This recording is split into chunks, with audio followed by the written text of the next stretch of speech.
સુરત જિલ્લાના ખાણ ખનિજ વિભાગના જિલ્લાના ભૂસ્તરશાસ્ત્રીની જગ્યા છેલ્લા ઘણા સમયથી લગભગ 3 વર્ષથી વધુ સમયથી ઇન્ચાર્જના આધારે ચાલે છે।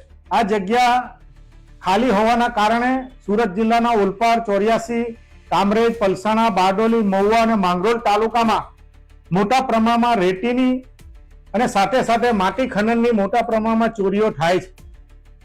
સમગ્ર બાબતમાં સ્થાનિક આગેવાનો અને રાજકીય આગેવાનો કે લોકો દ્વારા વારંવાર ફરિયાદ કરવા છતાં પણ આજ દિન સુધી કોઈ પણ પ્રકારના પગલાં લેવામાં આવતા નથી। જે સરકારશ્રીની સમય મર્યાદામાં ફરિયાદનો નિકાલ થવો જોઈએ, એના પર યોગ્ય કાર્યવાહી થવી જોઈએ અને સાથે સાથે જે કોઈ એના ગેરરીતિ હોય તે અનુસંધાનમાં યોગ્ય રીતે દંડ થવો જોઈએ। તેને બદલે નજીવો દંડ બતાવીને ફરિયાદનો નિકાલ કરવામાં આવે છે। ઘણી વખત ફરિયાદો આજે પણ અધૂરી છે।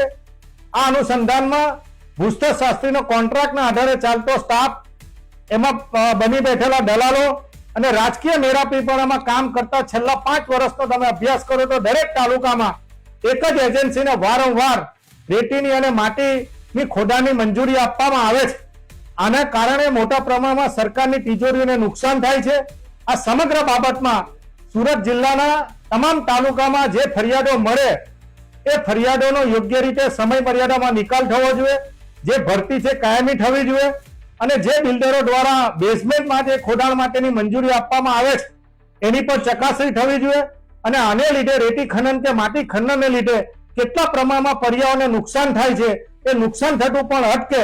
આ અનુસંધાનમાં તાત્કાલિક અસરથી પ્રામાણિક અધિકારી તરીકે સુરત જિલ્લાના ભૂસ્તરશાસ્ત્રીની કાયમી નિમણૂક કરવામાં આવે એ માટેની રજૂઆત માન્ય ખાણ ખનિજ ઉદ્યોગ વિભાગના અગ્ર સચિવને અને વિકાસ કમિશનરને કરીને સુરત જિલ્લાના લોકોના હિતમાં, પરિવારના હિતમાં અને ગામડામાં રેતી અને માટી બચે એ અનુસંધાનમાં તાત્કાલિક અસરથી રજૂઆત કરી છે।